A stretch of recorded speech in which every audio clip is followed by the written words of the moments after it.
Assalamualaikum warahmatullahi wabarakatuh. Halo semuanya, balik lagi nih di channel Otak Kencer. Kali ini kita mau kupas tuntas mengenai FR untuk semua guru pedagogik. Soal studi kasus, yuk kita coba ya. Soal nomor 1, salah satu kompetensi dasar atau KD mata pelajaran ekonomi SMA adalah KD 3.6, mendeskripsikan bank sentral, sistem pembayaran, dan alat pembayaran dalam perekonomian Indonesia. Untuk mencapai KD tersebut diperlukan sumber belajar yang baik. Sumber belajar yang baik adalah sumber belajar yang selalu mengikuti perkembangan ilmu pengetahuan. Salah satu sumber belajar yang paling tepat untuk mengikuti perkembangan ilmu pengetahuan yang pesat adalah A. Buku teks, B. Buku grand theory, C. Jurnal ilmiah atau artikel ilmiah, D. Ensiklopedia, E. Surat kabar. Kira-kira yang mana teman-teman? Nanti videonya seperti biasa ya, bisa teman-teman pause sesuai dengan kebutuhan. Udah dapat jawabannya? Yaps, betul banget yang C. Jurnal ilmiah atau artikel ilmiah. Pembahasannya, jurnal atau artikel ilmiah merupakan salah satu rujukan yang tepat dalam mengikuti perkembangan ilmu pengetahuan terkini karena memuat hasil penelitian atau temuan baru dalam dunia akademik atau ilmu pengetahuan. Sampai sini oke ya, bisa dipahami? Yuk kita lanjut lagi ke studi kasus nomor 2. Ibu cantik seorang guru ekonomi SMA ABC kelas 11. Setelah melakukan penilaian pada KD 3.4, menganalisis indeks harga dan inflasi, selanjutnya menganalisis hasil penilaian. Ternyata terdapat beberapa peserta didik yang belum mencapai tingkat ketuntasan pada KD tersebut. Peserta didik yang belum mencapai ketuntasan mengalami kesulitan yang berbeda-beda, maka strategi pelaksanaan pembelajaran remedialnya adalah A. Pemberian bimbingan secara kelompok, B. Pemberian bimbingan secara individu, C. Pemberian pembelajaran ulang, D. Pemberian tugas-tugas latihan secara khusus, E. Pemanfaatan tutor sebaya. Coba teman-teman diamati lagi studi kasusnya, kira-kira remedi yang paling tepat yang mana? Betul banget, yang B. Pemberian bimbingan secara individu. Pembahasannya, terdapat beberapa strategi pelaksanaan pembelajaran remedial yang dapat disesuaikan dengan jenis dan tingkat kesulitannya. Salah satunya ada namanya pemberian bimbingan secara individu. Hal ini dilakukan apabila ada beberapa peserta didik nih yang mengalami kesulitan yang berbeda-beda, sehingga memerlukan bimbingan secara individual. Bimbingan yang diberikan disesuaikan dengan tingkat kesulitan yang dialami oleh peserta didik. Pemberian bimbingan secara khusus, misalnya bimbingan perorangan. Dalam hal pembelajaran klasikal, peserta didik tertentu mengalami kesulitan, perlu dipilih alternatif tindak lanjut berupa pemberian bimbingan secara individual atau perorangan. Pemberian bimbingan perorangan merupakan implikasi peran guru sebagai tutor. Sistem tutorial dilaksanakan bila mana terdapat satu atau beberapa orang peserta didik yang belum berhasil mencapai ketuntasan. Di soal disebutkan teman-teman, ternyata terdapat beberapa peserta didik yang belum mencapai tingkat ketuntasan pada KD tersebut. Makanya untuk mengatasi kesulitannya, yang paling tepat adalah pemberian bimbingan secara individu. Gitu ya. Oke, sampai sini bisa dipahami? Oke, kita lanjut lagi ke soal nomor 3. Ini masih sejenis dengan soal nomor 2 ya. Ibu Anggun, seorang guru ekonomi SMA ABC kelas 12. Setelah melakukan penilaian pada KD 3.6, menganalisis tahapan penutupan siklus akuntansi pada perusahaan dagang. Hasil analisis penilaiannya ternyata sebagian besar peserta didik belum mencapai tingkat ketuntasan. Maka strategi pelaksanaan pembelajaran remedial yang sesuai adalah A. pemberian bimbingan secara kelompok, B. Pemberian bimbingan secara individu, C. Pemberian pembelajaran ulang dengan metode dan media yang berbeda, D. Pemberian tugas-tugas latihan secara khusus, E. Pemanfaatan tutor sebaya. Yang mana teman-teman jawabannya? Yaps, betul banget. Yang C. Pemberian pembelajaran ulang dengan metode dan media yang berbeda. Pembahasannya, pembelajaran ulang dapat disampaikan dengan variasi cara penyajian dan penyederhanaan tes atau pertanyaan.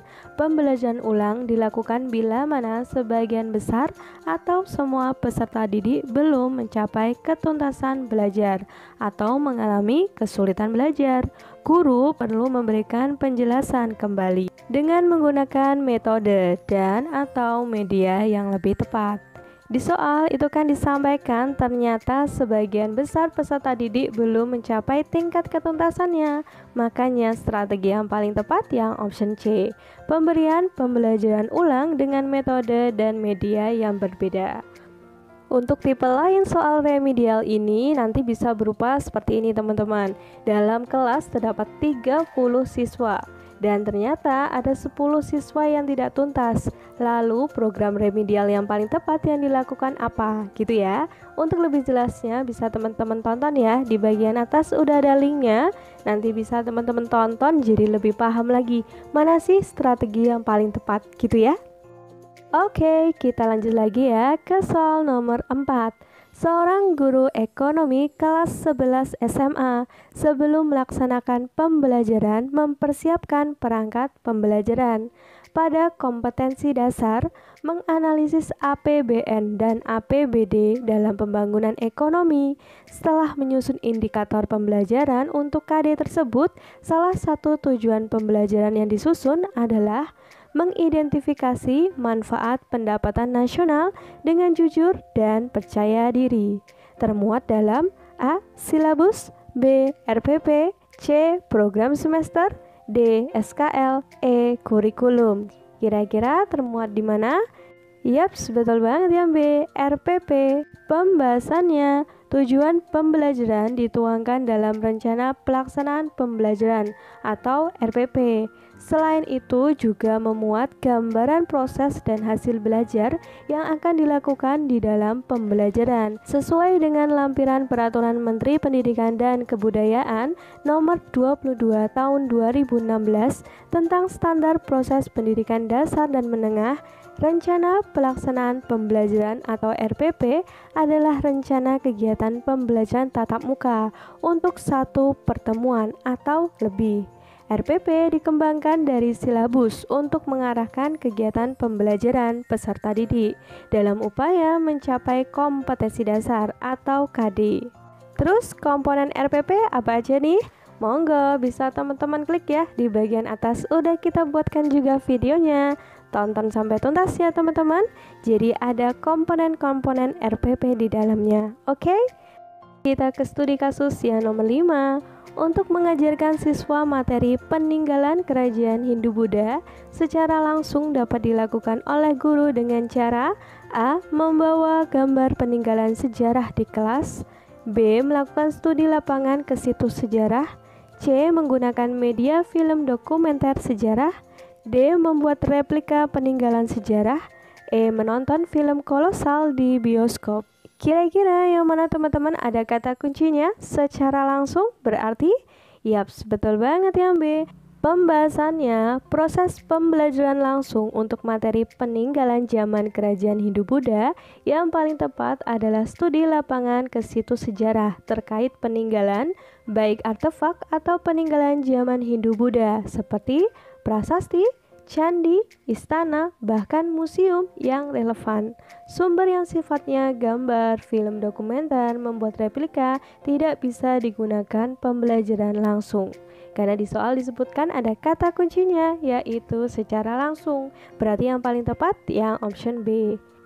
Tetap semangat teman-teman, diperjuangkan SKB CPNS ini sampai akhir. Jadikan FRSKB ini bukan sebagai patokan ya, tapi sebagai latihan teman-teman untuk semakin mempersiapkan diri. Oke, lanjut lagi. di sebuah sekolah dasar. Dalam satu kelas terdiri dari 26 peserta didik yang kemampuan belajarnya beragam. 7 peserta didik tampak sangat menonjol bagus dalam memahami pelajaran. Sementara ada 6 peserta didik yang kemampuannya sangat kurang dalam memahami pelajaran, sedang sisanya biasa saja. 7 peserta didik yang menonjol bagus kadang justru mengganggu temannya yang belum memahami pelajaran. Jika akan dilakukan penilaian untuk perbaikan pembelajaran, variabel terikat yang sesuai dengan kondisi kelas tersebut adalah A. Model pembelajaran, B. Pemahaman, C. Jumlah peserta didik, D. Kesulitan belajar, E. Kemampuan belajar. Kira-kira yang mana teman-teman? Please like, subscribe, and comment. Nyalakan juga notifikasinya agar teman-teman selalu update video dari kita. Udah dapet jawabannya? Yaps, betul banget ya B. Pemahaman. Pembahasannya, variabel yang terikat yang sesuai dengan kondisi kelas tersebut adalah pemahaman. Melalui penelitian akan dapat diukur bagaimana upaya yang dilakukan oleh guru dalam rangka meningkatkan pemahaman peserta didik. Peningkatan pemahaman dapat dilakukan dengan melakukan eksperimen atau tindakan dengan menerapkan model, media, pengembangan materi, dan atau perlakuan lain dalam pembelajaran. Semisal nanti ada requestan dari teman-teman, bisa dituliskan ya di kolom komentar. Nanti akan segera kita buatkan videonya untuk kalian semuanya, oke?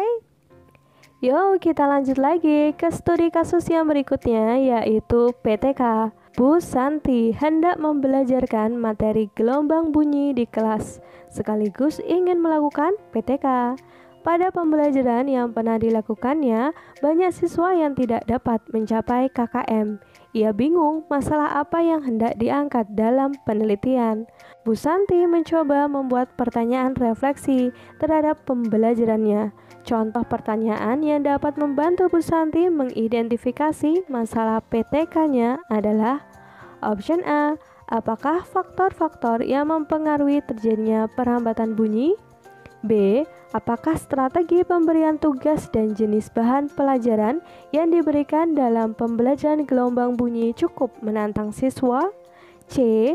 Bagaimana cara membuktikan hubungan antara medium perambatan dan kecepatan merambat bunyi? D. Apakah kebiasaan sarapan pagi berpengaruh terhadap hasil belajar siswa dalam pelajaran gelombang bunyi? E. Bagaimana cara mendemonstrasikan gejala perambatan gelombang bunyi pada benda padat? Kira-kira yang mana nih teman-teman pertanyaan refleksinya? Yaps, betul banget ya B. Apakah strategi pemberian tugas dan jenis bahan pembelajaran yang diberikan dalam pembelajaran gelombang bunyi cukup menantang siswa? Pembahasannya, permasalahan yang diambil sebagai rumusan permasalahan dalam PTK berkaitan dengan upaya peningkatan kualitas proses pembelajaran, sehingga diharapkan berdampak pada aktivitas siswa yang mampu membantu memperbaiki hasil belajarnya.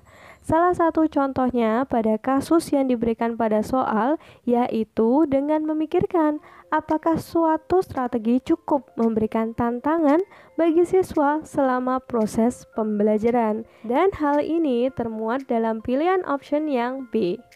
Gitu ya teman-teman, sampai di sini bisa dipahami? Oke, lanjut lagi ke studi kasus yang ke-8. Pada rancangan pembelajaran terdapat contoh kompetensi dasar, yaitu mengidentifikasi jenis, sifat, dan fungsi bahan alam dari tanaman untuk produk karya seni rupa dan kriya. Maka rumusan indikator yang bisa dikembangkan guru pada tingkat kognitif mencipta C6 yang tepat adalah A. Mengelompokkan bahan alam dari tanaman pandan untuk produk karya seni rupa. B. Menyebutkan fungsi tanaman pandan untuk produk karya seni rupa. C. Menjelaskan sifat tanaman pandan untuk produk karya seni rupa. D. Membedakan sifat tanaman pandan dengan tanaman suji untuk produk karya seni rupa. E. Membuat produk karya seni rupa dari tanaman pandan. Kira-kira yang mana teman-teman? Yang ditanya adalah C6-nya. Yuk support terus channel Otak Kencar ini. Please like, subscribe, and comment. Bagikan juga ke sosial media teman-teman semuanya. Oke, udah dapat C6? Yaps, betul banget yang E, membuat produk karya seni rupa dari tanaman pandan. Pembahasannya, tingkatan kognitif itu ada C1 sampai C6 teman-teman. Coba teman-teman bisa lihat dulu ya tabelnya. Di sini udah kita buatkan. Ada tingkatan kognitif dan ada contoh kata kerja operasionalnya. Kita bahas satu-satu ya teman-teman. Untuk C1 itu mengingat contoh kata kerja operasionalnya itu bisa berupa menyebutkan, menghafalkan, mengetahui, menuliskan, memberi label. Lalu C2, memahami. Contoh kata kerjanya yaitu membedakan, menerangkan, mengartikan, merangkum, mengelompokkan. Lanjut lagi, C3, menerapkan. Contoh kata kerjanya melaksanakan, melakukan, melatih, membiasakan, membedakan, menyelesaikan, menggunakan. Tingkat kognitif C4, menganalisis. Contoh kata kerja operasionalnya memilih, menata, menyeleksi, mendiagnosis, mengedit, menguraikan. C5, mengevaluasi. Contoh kata kerjanya membuktikan, memisahkan, menguji, mengukur, mengkritik, memvalidasi, memonitor. Dan yang C6 yaitu mencipta. Contoh kata kerjanya membangun, membentuk, membuat, menampilkan, memperjelas, menemukan, menyusun. Di soal yang ditanya adalah tingkat kognitif mencipta C6, berarti yang paling tepat yang option E teman-teman, membuat produk karya seni rupa dari tanaman pandan, karena ada kata kerja operasionalnya yaitu membuat. Sampai di sini bisa dipahami? Jadi diingat-ingat ya teman-teman, tingkat kognitif itu ada C1 sampai C6. Pada saat menyusun perencanaan pembelajaran pokok materi tentang unggas, seorang guru merumuskan tujuan pembelajaran agar siswa dapat mendefinisikan hewan unggas, mengelompokkan dan membedakan jenis-jenis unggas. Adapun pilihan strategi pembelajaran untuk menjelaskan materi kepada siswa tersebut yaitu strategi pembelajaran deduktif. Berdasarkan tujuan dan strategi pembelajaran tersebut mencerminkan ragam pengetahuan yang jenisnya A. Fakta, B. Prosedur, C. Keterampilan, D. Konsep, E. Prinsip. Kira-kira jenis pengetahuannya apa teman-teman? Betul banget, yang D. Konsep. Pembahasannya berikut merupakan tabel untuk mempermudah dalam menentukan jenis materi. Nanti ada tabel jenis materi dan indikator hasil belajar yang harus dikuasai siswa gitu ya teman-teman. Jenis materi yang pertama, fakta. Indikatornya, apabila siswa diminta untuk menyebutkan nama, kapan, di mana suatu peristiwa terjadi. Yang kedua, konsep. Apabila siswa diminta untuk mengemukakan definisi, membedakan dua hal, mengklasifikasikan. Yang ketiga, prosedur. Indikator hasil belajarnya apabila siswa diminta untuk menjelaskan langkah-langkah pemecahan suatu persoalan menurut prosedur tertentu. Yang keempat, prinsip. Indikatornya apabila siswa diminta untuk menjelaskan hubungan antar berbagai konsep sebab akibat. Yang selanjutnya, keterampilan. Indikatornya apabila siswa diminta untuk membuat sesuatu. Lanjut lagi, aspek kognitif. Indikatornya apabila siswa diminta memilih dan melakukan sikap tertentu terhadap suatu kejadian. Dan yang terakhir, aspek motorik. Indikatornya adalah apabila siswa diminta untuk melakukan kegiatan menggunakan anggota badan. Di soal disebutkan teman-teman, tujuan pembelajaran yang meminta siswa dapat mendefinisikan hewan unggas, mengelompokkan dan membedakan jenis-jenis unggas termasuk jenis materi berupa konsep. Gitu ya, cukup jelas ya teman-teman? Lanjut lagi. Oke, kita ke studi kasus yang berikutnya di nomor 10. Seorang guru mencari materi dan media dari internet saat menyusun rencana pembelajaran atau RPP. Materi dan media tersebut dapat disampaikan pada proses pembelajaran dengan maksud agar siswa tidak mengalami kesulitan memahami pelajaran. Langkah apa yang harus dilakukan oleh seorang guru saat memilih materi pembelajaran? A. Mengidentifikasi aspek-aspek yang terdapat dalam kompetensi inti, kompetensi dasar, dan indikator. B. Menganalisis potensi peserta didik, relevansi dengan karakteristik daerah, dan struktur keilmuan. C. Menyesuaikan dengan tingkat perkembangan fisik, intelektual, emosional, sosial, dan spiritual peserta didik. D. Melihat kebermanfaatan bagi peserta didik, aktualitas, kedalaman dan keluasan materi pembelajaran. E. Relevansi dengan kebutuhan peserta didik dan tuntutan lingkungan, alat dan sumber bahan, dan alokasi waktu. Kira-kira yang mana teman-teman, langkah apa yang diambil? Yaps, betul banget yang A. Mengidentifikasi aspek-aspek yang terdapat dalam kompetensi inti, kompetensi dasar, dan indikator. Pembahasannya, langkah-langkah dalam memilih materi pembelajaran. Yang pertama, mengidentifikasi aspek-aspek yang terdapat dalam kompetensi inti, kompetensi dasar, dan indikator. Yang kedua, mengidentifikasi jenis-jenis materi pelajaran. 3. Memilih materi pembelajaran yang sesuai atau relevan dengan kompetensi dasar dan indikator pencapaian. Lalu yang keempat, memilih sumber materi pelajaran. Sementara option B, C, D, dan E itu bukan termasuk langkah-langkah memilih materi, tetapi prinsip dalam memilih materi. Sampai di sini jelas banget ya, berarti jawabannya yang option A. Mengidentifikasi aspek-aspek yang terdapat dalam kompetensi inti, kompetensi dasar, dan indikator. Oke teman-teman, bisa dipahami ya sampai di sini? Yuk kita lanjut lagi ke studi kasus berikutnya. Sebagian siswa mengalami kesulitan menjawab soal tes pilihan ganda yang disusun oleh guru. Hal tersebut disebabkan materi dalam soal sebagian belum dipelajari oleh siswa. Karena materi tersebut seharusnya diberikan pada pertemuan berikutnya. Hal yang seharusnya dilakukan guru dalam menyusun soal tes pilihan ganda pada aspek materi, yaitu A. Soal harus sesuai dengan indikator. B. Pokok soal harus dirumuskan secara jelas. C. Pilihan jawaban harus homogen dan logis. D. Panjang rumusan pilihan jawaban relatif sama. E. Butir tes tidak tergantung pada jawaban sebelumnya. Kira-kira yang mana nih?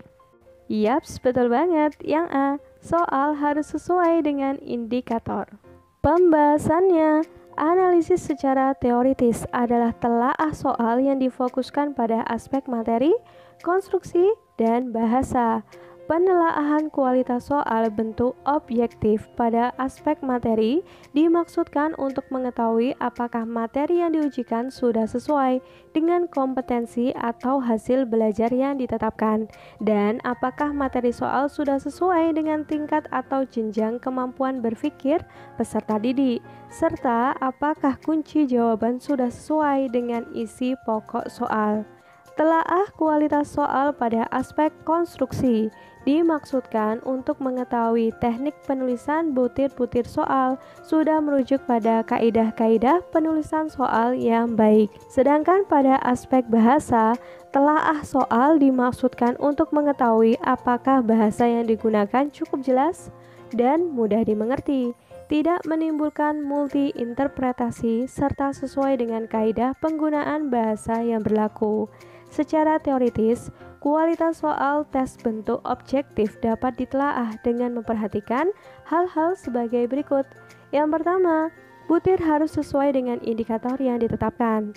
Yang kedua, hanya ada satu jawaban yang benar. Dan yang ketiga, pengecoh homogen dan berfungsi. Makanya jawaban yang paling tepat yang option A, soal harus sesuai dengan indikator.